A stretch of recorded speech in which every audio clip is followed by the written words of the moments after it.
Hey everyone. Want to do something kind of different today. Normally I just chat about stuff, but I wanted to go through this document. I posted the link in the description underneath the title in the post here, and it's the Declaration of Principles from Desteni.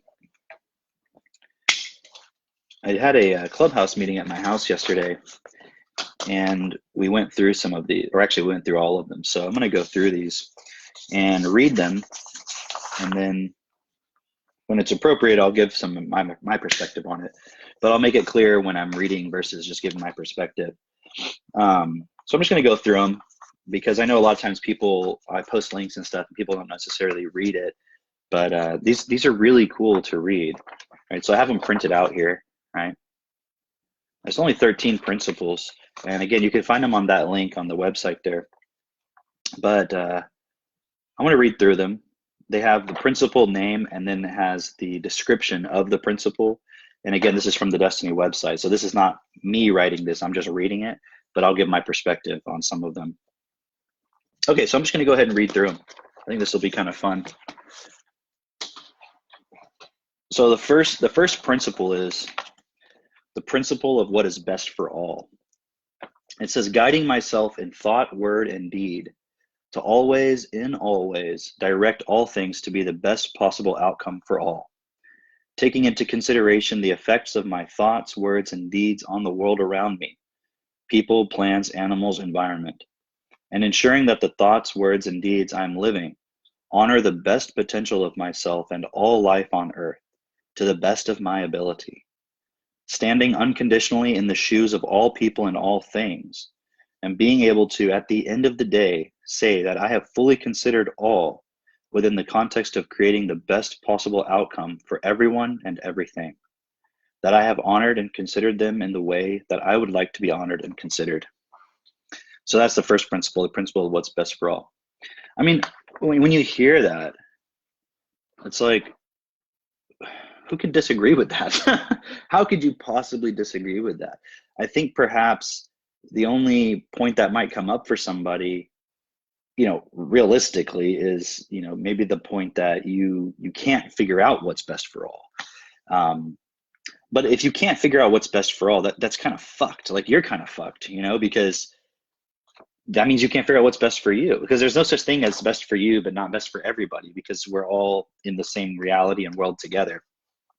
The only way you could have a best for you that's separate from best for everybody is in your mind. The problem with that is that's not real. That's just a dimension of imagination. It's not physically real. So then you have to ask yourself, within that, participating in that, and then it having maybe a physical consequence based on what you physically do based on it, that's going to come back as a consequence on you. So it's not even best for you in that context either. So that's something to consider. The principle of what's best for all, I think that's why it's number one, because it's critical. Okay, so here's number two, the principle of self-honesty. Okay, reflecting on myself and seeing every part of me, the good, bad, and ugly, without bias or judgment, so that I can take responsibility to change that which I no longer accept and allow. Okay, so that I can take responsibility to change that which I no longer accept and allow.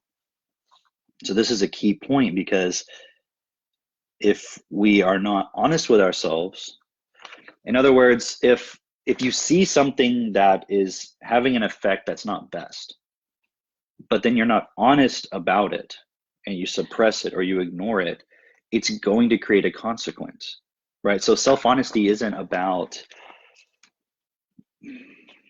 it's not just about looking at things just for the sake of feeling bad or something like that. That's not self-honesty. Self-honesty is actually looking at everything.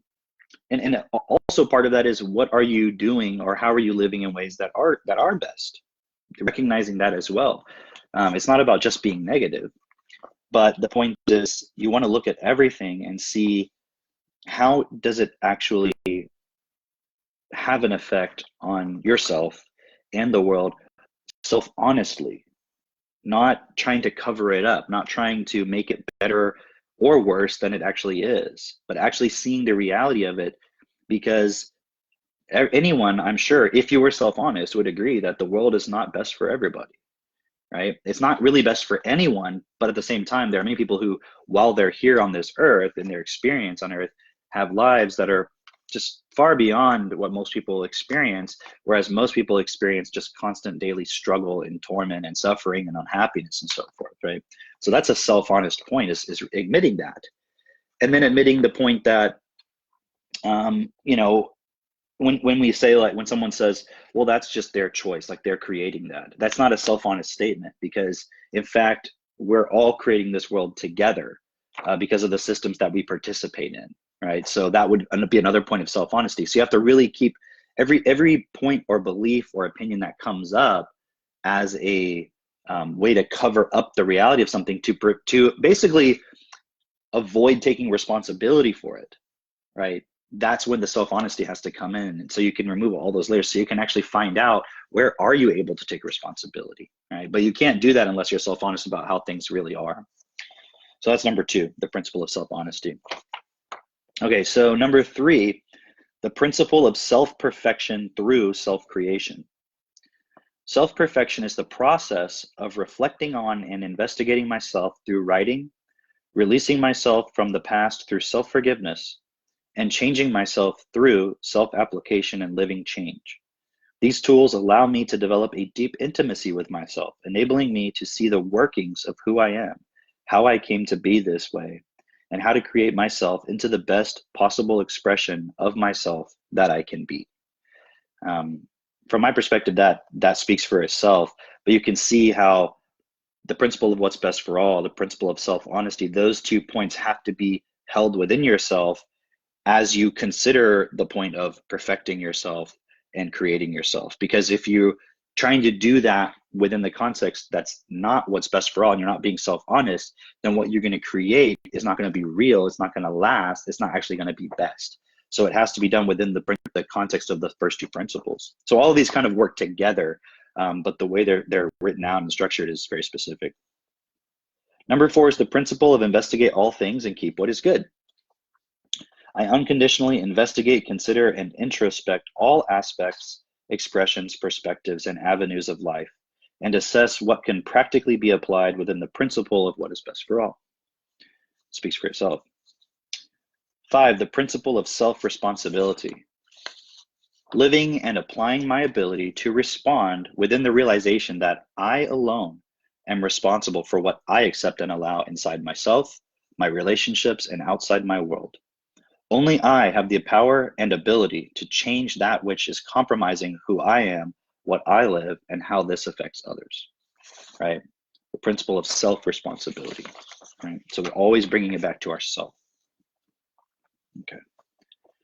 I mean, from within that point, it's like, how can best for all exist? A lot of times when I talk to people, there's this reaction to the word best, to the phrase best for all, or equality, for example, because we've allowed ourselves to be programmed by this idea that, like, communism is evil and socialism is evil. And I'm not promoting either of those 2 things, but those 2 things, as 2 examples, are things that are imposed externally onto people. And one of the reasons why they don't ultimately work, which honestly, I mean, self-honestly, no system, it really works best for all that we currently have. But one of the reasons why is because when you try to impose something on someone, they're not taking self-responsibility, so they're just basically being controlled. And of course, people are going to react to that and fight against it. So it's always going to be some kind of a battle. So what we're really talking about is the principle of self-responsibility, and you can't impose that on somebody. However, you can influence people through your example, through what you do, and by changing yourself, so other people see that it's possible. And also, as you raise children, you can support them to develop that from the beginning, right? Part of the challenge within creating a world that's best for all is obviously going to be, and is, that you can't control other people. And so, but if you use that as an excuse, like, well, I can't control anybody, so there's just no point. What's the point? Well, that really just speaks as to who you are, right? But it's really not self-honest, because what that means is you really just don't have faith in yourself. right? Because you can change and then stand as that example and support other people and do everything in your power to support others and to show them and explain to them through communication why it would be best to change, right? So if you're not willing to change, then you can't really project that onto other people as they're the problem. You're just using that as a projection to stop or to excuse yourself, let's say. And that's why the principle of self-responsibility is so important, because don't worry about what other people are doing. From the perspective of, bring it back to yourself first. Take responsibility for yourself. Walk that process of changing. And then within that, you'll start to learn how to expand and reach and support other people, right? If everyone was doing that heard this or heard Desteni or whatever, then things would even move more quickly, okay? So in other words, don't be the problem, be the solution, okay? And have faith from the perspective of, if I'm willing to change, why wouldn't someone else be willing to change? And even if they're not, guess what? They're gonna die someday. That's a fact, okay? And if you take responsibility and push yourself and stand in a position of responsibility in the system, then you can change things in the system. You know, you have to do it with a group. You can't do it by yourself, obviously, but you can change things in the system so that it would alleviate survival pressures, for example, or provide for more effective education, for example. So that way people have less of a reason to not want to change, to resist change, for example. Because generally speaking, the resistance is simply just fear of, fear of loss, really. And we're all working within that fear of loss, which is just fear of survival. And that has to do with the way the money system and so forth works. So if we start making those changes in a bigger level, it'll make it easier for other individuals to change. So we can't use, well, everyone's not going to read this and understand this and change. We can't use that as an excuse, because that just means we have a higher level of responsibility at this point, those of us who do understand, to start standing up in the system, making changes that can support other people at a more fundamental level, so they would have that time and space to actually consider some of these things. Okay, so that's self-responsibility. Okay, number 6, the principle of self-awareness. An active reflection and seeing of what is happening inside myself, my thoughts, emotions, feelings, reactions, and understanding that I am at all times responsible for what I accept and allow, and what I participate in, and thus give my power and attention to.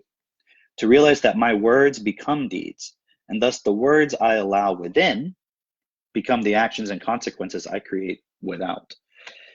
And that's a really, really cool point, because the thoughts that we have are really just words within. And children, when they're very young, they don't have thoughts. They just say everything out loud. And at a certain point, they learn to internalize those words. I think this is Vygotsky who developed this theory in the first place, just in terms of exposing this idea. But it's simply how it works. The child eventually develops internal speaking, and that is thoughts, right? And so the thoughts that we allow even within our own minds will eventually become our deeds. So it's not just about what you say. And a lot of times this is a really important point too. I know for myself, because having walked a path of like self-improvement, success principles, like that whole side of things, not so much spirituality, but more the perspective of law of attraction from a success self-improvement aspect, right? There's a lot of aphorisms and things that people say, such as, for example, change your words and you'll change your life. And that's true. However, people don't necessarily fully understand what that really means and implies. It's not just about, instead of saying the word problem, say challenge. Because within yourself, if you're thinking it's a problem and you're actually thinking a certain way about it and you're feeling a certain way about it, that's going to determine how you respond, not just the word you say. Now, it's still a cool point to become aware of, hey, when I'm saying this word, what is my relationship to that word and why am I using that word? And therefore, how is that affecting how I interact with it? But what I'm suggesting, though, is that we don't take it far enough of questioning all the words that we use, which are also the internal words, which are also the feelings and memories and experiences, and it goes well beyond just the words that come out of your mouth, okay? So something to consider within the principle of self-awareness. Number 7, the principle of give as you would like to receive. Considering the context and the lives of each individual being, considering, regarding, and supporting them in the way that I would have liked to be considered, regarded, and supported had I been in their place and lived their life, where the support that I give does not compromise myself or cause harm to anyone. And that's a key point as well. The support I give does not compromise myself or cause harm to anyone. It's not about sacrificing yourself. It's not about you becoming a slave to someone else, or you, it's like in this world, if you want to be a quote good person and help other people, you have to, the only way you can do that is like, for example, giving them money or clothing or whatever, or even just giving them your time. But in this world, time is money. In this world, if you don't go to work, you don't have money to survive for yourself. So it's like, to even try to help people and be a good person, you have to compromise yourself. You have to, take away from your ability to survive to be able to do that. And so realizing that, we start to realize how we can actually give as we would like to receive. It's not about just going and doing acts of kindness. It's about how do we agree and give consent to and support the creation of, or the adjustment of, the current system so that it can provide to everyone equally what we would have liked to receive. Like if you had been born in a family where the parents didn't make a lot of money, you would in this world go without to a large degree. And I wouldn't have liked, I did experience that to a certain degree, but imagine if you're in extreme poverty, right? Which I've never been in. But if I was in that situation, I wish that there would be some kind of support. And people pray to God, like, God, please help me. But it's like, there's no God in this physical reality, right? If there's some God somewhere else, fine. But in this physical reality, the thing that determines what you get and don't get is not God. It is the money system. It's your parents and so forth ability to make money. That's it. That's all that it is. And so if we would adjust that so that everybody has what they need, imagine the pressure that would take off of people. Imagine how people would feel more valued. Like there wouldn't be anyone running around in the world feeling like they'd have no value and that no one cares about them and God doesn't care about them and people don't care about them, because they would have been given what they need, right? And that's a very difficult thing, I think, for people to accept. And I say that based on my interaction with people. I know there was a certain point within me that was difficult to accept that point, that realization. But for me, it really came down to, well, that means I'm now responsible. If I understand this, I have to do something about it. And from what I can see, that's really when people put up resistance, that's what they're trying to protect. And even though it may not be a conscious point of awareness, it's like I, at some level, realize I will have to change who I am and do something outside of my comfort zone, something I'm not programmed to do. And human beings, we exist within a point of convenience and what comes easily and automatically. And it takes effort to change and reprogram yourself to do something you weren't programmed to do in the first 7 years of your life. I know it's very difficult, but that can't be an excuse, because the reality is, like, what else is there, right? There's only excuses and compromise, okay? Or otherwise, there's you change yourself and become what's best, right? Okay, so number 8. So that was the principle as give as you would like to receive. Number 8 is the principle of self-trust. No matter what hardships, failures, and mistakes I may face, I always come back to myself and the principles that I stand as. I will not give up or allow myself to blame others for the circumstances of my life or how I choose to live it. I take absolute self-responsibility. Now, be clear about this. It's not saying you use this to justify why other people are in a certain situation.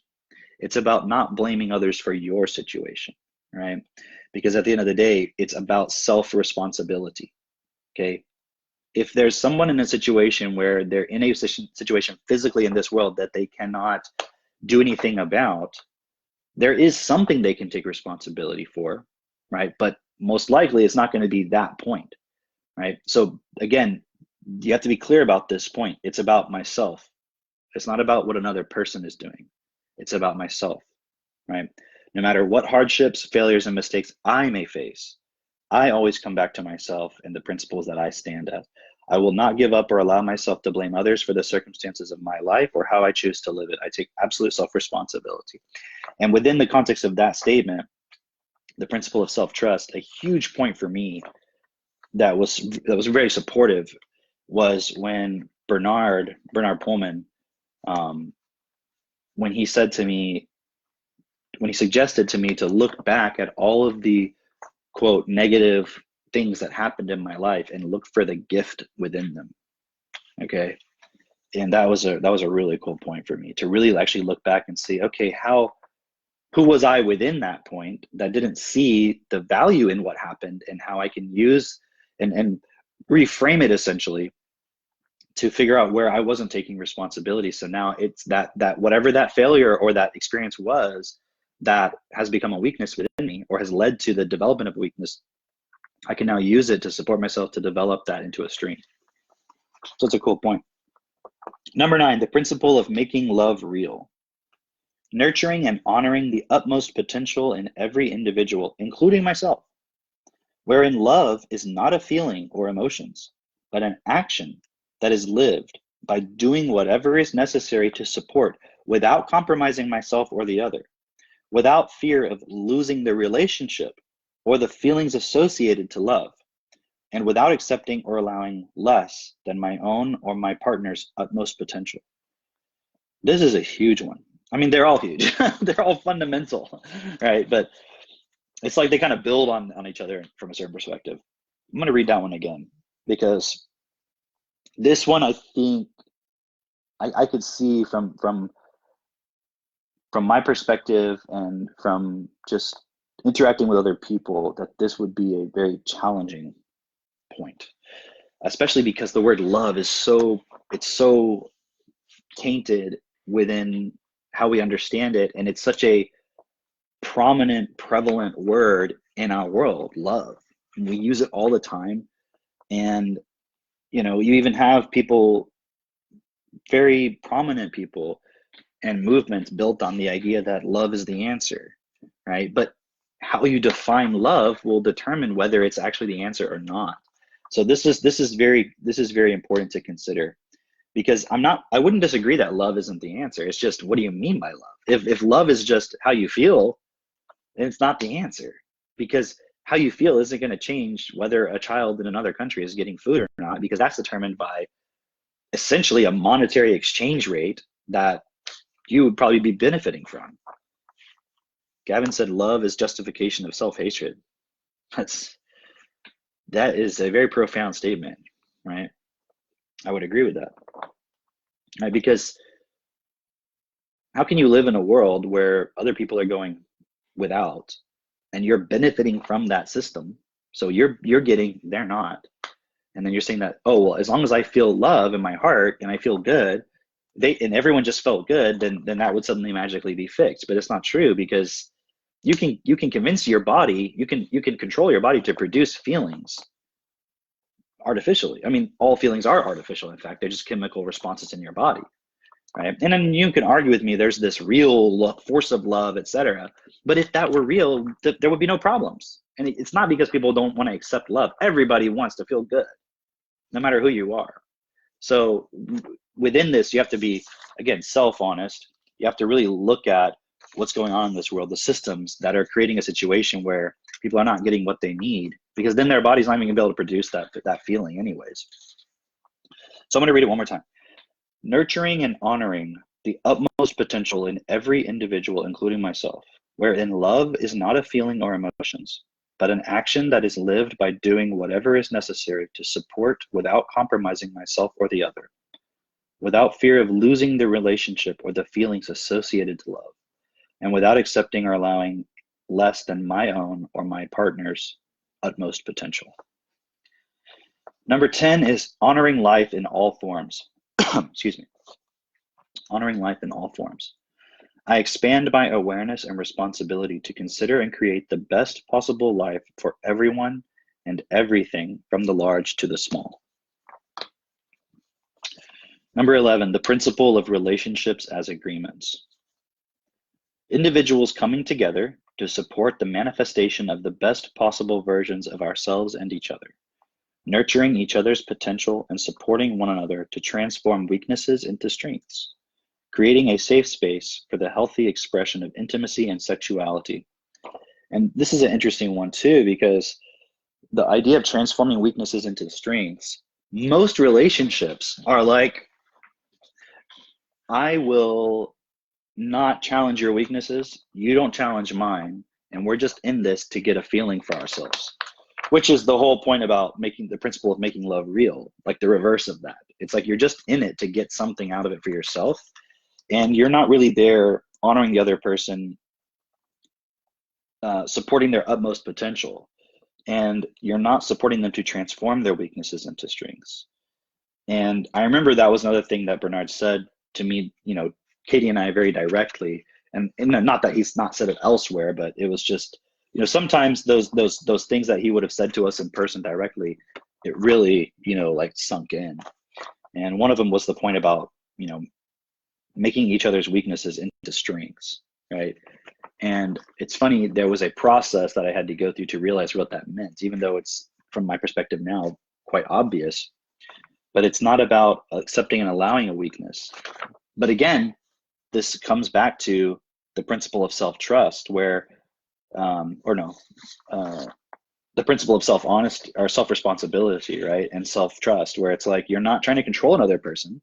So you look at whatever their weakness might be and you can support them with communication, but you also make sure that you address that within yourself first, right? And make sure that you are correcting it. Because you can't, it's like what Jesus said, you can't point out the splinter in your brother's eye when you're totally ignoring the wooden beam in your own, right? So that's what self-responsibility comes down to, and self-awareness.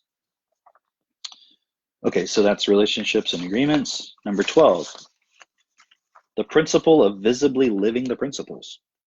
Actively living the proof of what can be accomplished when individuals live their potential by ensuring that these principles come through in all that I do, in all areas of my life, so that the example I set for others always stands for what is best for all. And that is a very important one, obviously, because this is not a religion. This is not, you just go through the motions and say the stuff so that you can get something from it. These principles are about me. They're about you. It's about actually learning what it means to really be alive, because right now we're not alive. We're just living as memories that we're accessing as characters and responding to things in a very predictable way based on whatever character we're accessing in our minds that we've created and accepted and allowed. That's not living. That's literally being equal to a computer program or a robot, right? We're living just as organic robots. We're not actually alive.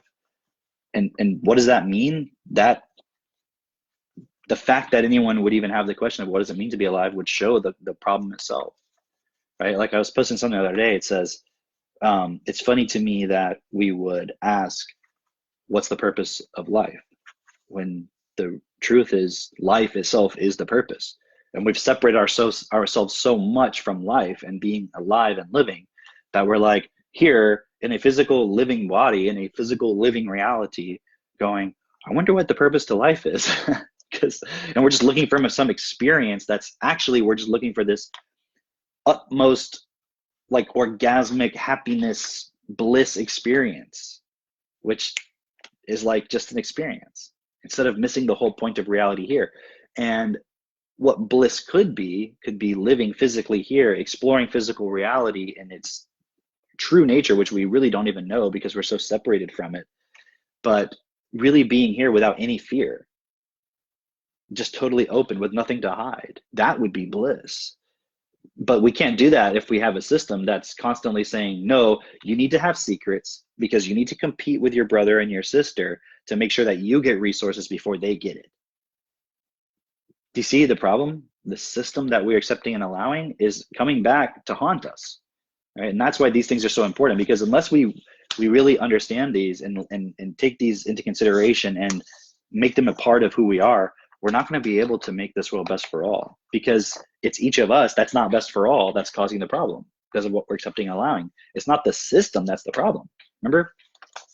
Self-responsibility, self-honesty, right? Self-trust, it's self-awareness. We have to realize it's not something else that's the problem. It's us. Okay. And that means we are the solution. You see? So the point about a system being a solution is because that system would support more and more and more to become aware of how to change and what to change and why. And then within that, it's the representation of each of us giving as we would like to receive, right? So it's not about a system that's imposing something on everybody. That will never work, right? Because everyone has to be free to choose. But the best way to honor the freedom of choice and the best way to use it with any point of self-responsibility is to always choose what is best. Just because you can apparently choose what is not best doesn't mean that it makes sense to do that. Okay, and then number 13, my physical body is my temple. I honor and support my physical body as an expression of me. I nurture it and care for it in order to ensure my best possible expression in this life. I take into consideration the impact of thoughts and emotions on the physical body, and within this I commit myself to practice self-awareness and self-care through not only diet and physical wellness, but also internal stability and clarity.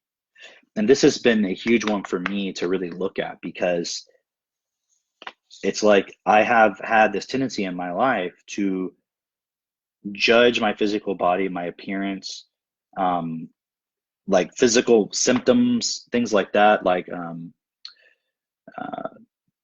you know, whatever it is, like if you're sick or if you're injured or if you have like a rash or if you're overweight or whatever it is, and doing it from a point of separation, like not realizing that I am my physical body, not realizing that it's actually an expression of me. And yet what I would do is judge my body and almost like be angry at my body or disappointed with my body for not giving me the appearance that I would like to have to feel good about myself. And so this is still a work in progress for me to address a lot of these points. But that's been a point that's become more in my awareness as of late, where I'm starting to now realize how important that point is, right? Because you can't live here in physical reality while you perceive your body as something that's just a vessel for something more important, right? That's totally contradictory, right? And what we are placing the importance and value on is consciousness, which is our thoughts and which is our imagination and which is our fantasies in our minds. But none of that is real. And so what's important about destiny is that we have to realize we are not going to ever be real if we don't become real. And the earth itself is like the eye of a needle, right? Remember what Jesus said about it's easier for a rich man to pass through, or it's easier for a rich man to, no, it's easier for a camel to pass through the eye of a needle than for a rich man to get into heaven, right? And it's like earth itself is this physical place where we who are not real, because we're just existing as this idea, right? As the search for an experience. And we have this opportunity, we're in this physical body to actually merge and become physically real and prove that through application over time, that we would use whatever physical embodiment we're in the best way possible in consideration of what's physically real. And that's an opportunity, because if we don't do that, we never really became real. We're not really like we're not actually alive already.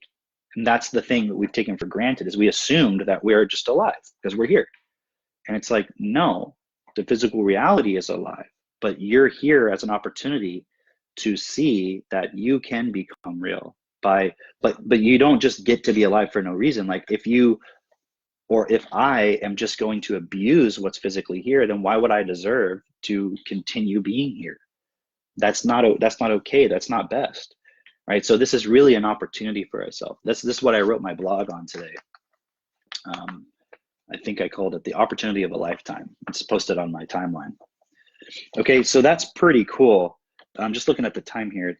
I'm going to read one more thing. Let me see. Where's my book? Oh, here it is. So what's the relevance of all this? So I'm going to read one more thing. It's not too long. So if you want to stick around, I would suggest that you do, because I keep mentioning destiny. So those were the Declaration of Living Principles. And now I'm going to read, this is again from their website. If you go to destiny.org, they have this on there as well. It says, Destiny, Oneness and equality, the message, the understanding, the tools. And so I'll just read some of this because that way you might see, well, what would be the benefit of looking at this stuff further for myself, right? All of this stuff I'm promoting just simply because it's something that I participate in, okay? If you go and check these things out, that's up to you, right? You don't have to tell me about it unless you want to, but the reality is this is really something that you could take on for yourself. Destiny, oneness, and equality. The message, the understanding, the tools. So the message.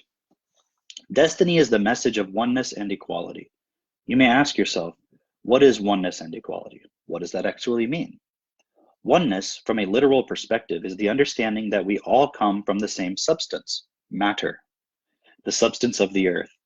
Our bodies come from the earth and return to the earth when we die. What we do to the substance of the earth affects everyone here, as well as the generations to come. Common sense dictates that we should treat everything we can see, touch, and feel with the consideration that it is one with us. We consume the products of the earth, we turn its fruit into our flesh. Our children's bodies are composed of its elements, and we heal ourselves with its medicine. Equality indicates, so that was oneness. Equality indicates that there is no part of the whole that is greater or lesser than another. Every element is equal to the next. The earth provides equally to all. In the dynamic natural cycle, everything has its place, and it is only by human intervention in the form of misplaced value, judgment, and belief that we have created an inequality on earth. However, we as human beings are also equal. No one of us is more alive or has more life than another, regardless of social class, education, age, gender, or race. We are equal beings that are born innocent and all deserve a chance to live a dignified life. It is only in the mind of man, in the realm of thought, that this can be considered untrue. Equality does not mean every man should receive the same quantity, but that each should receive what he or she requires in order to reach his or her utmost potential. The main focus of Destiny's research at this moment is the human mind, how it functions, why it functions the way it does, and how it can be changed. When we say mind, we are referring to that part of you that is thinking and feeling. Your mind is that part of you that tells you that you're not good enough, that you are right and everyone else is wrong, that it's not your fault, that uses thoughts to create emotional experiences like anger that may lead you to say or do something you end up regretting. The understanding. We have created much of what exists in the world now. Our actions over generations have cumulatively influenced every part and piece of life on earth. Our creations as our societies, economies, systems, and structures are all reflections of who we are and who we have allowed ourselves to be. What does this mean? We have to a large extent not been living the potential of who we are, but rather the designs, programming, patterns, personality systems, etc., that have been imprinted onto us via DNA, life experiences, and our environment.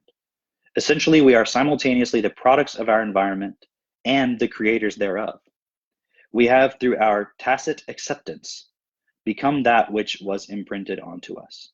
Because of this, who we are is not simply made up of us, but also of emotions, feelings, judgments, and other inner experiences that often distort our perceptions of ourselves, other people, and the world as a whole. Okay, so that's the understanding. Here are the tools. Destiny offers a solution in the form of the tools capable of deconstructing the current values, judgments, and beliefs created in the minds of humanity. These tools include the means to recreate ourselves within a consideration and understanding of the oneness and equality of life as defined above. This is an individual, personal process which epitomizes the understanding that to value self as equal to and one with all that is here is also to learn to value others and all of life as well. When this value is not only an idea, but an actual form of living practice, the product of the one living this principle is a product that, when lived by many, brings about the change required to heal the current problems on earth. And that's really what it comes down to. And that's why I say it's not religion, because all religion is from the starting point of just self-interest. All religion.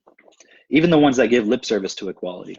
Because no religion, no spirituality, nothing ever actually addresses the real physical problems on earth. And what this really comes down to what it means for me, let's say, is it comes down to how can I change myself so that I could, number one, stand up in this world and be a part of solving the problems, which starts with understanding what they actually are and where they really are coming from, the root causes. But then also changing myself so that I could be able to live in a world where there are no problems, where I'm not continually recreating more problems, where I could actually accept that world being possible, right? Because we're a product of a world that is diseased. And so our mind is diseased. And so the way we live is contributing to that. So unless we physically change that, unless we just, it's not about judgment. It's not about like, oh, I'm bad, I'm guilty, I'm born in sin. Because that whole thing is just used as, I don't have to change. I was born that way. It's like, okay, you're not bad, you're not good. You are simply experiencing the result of who you are. And unless you change that, what you experience won't change. And that's really what it comes down to. So it's not about judgment, it's about self-honesty. So when you experience judgment, you have to realize that's a feeling, and therefore you're not being self-honest. And that feeling will prevent you from being able to change and to do what's best in this world. So that's a little bit about the destiny points. If what I'm talking about today resonates with you, then the question is, well, what can you do? I would suggest that you go to desteniprocess.com. And the way you spell it is DESTENI process.com. And I'll put a link in there as well in the description. I'll have to edit it after the video. Because they have they have several different courses, but two main things. One is a free course, which will give you a very solid foundation on a lot of points that you will need to have to develop more awareness of what's really going on and how to change it. There's also a paid course, which goes into more depth, and it's a much longer point. So my suggestion would just be to check out the free course, right? There's other things I could suggest as well, but for now, I would start with that. And then also explore the Desteni website, desteni.org. And I put the link in the description there too. And just kind of look at it, right? And realize that this is perhaps your one opportunity to really do something with your life for real. It's perhaps what you've really been looking for, right? And at the end of the day, I know that you and I are actually fundamentally one and the same. So I'm doing this just as much for you as I am for myself, like equally, right? And that's really what it comes down to, is we have to support each other in the context of what's best and stop seeing each other as competition, right?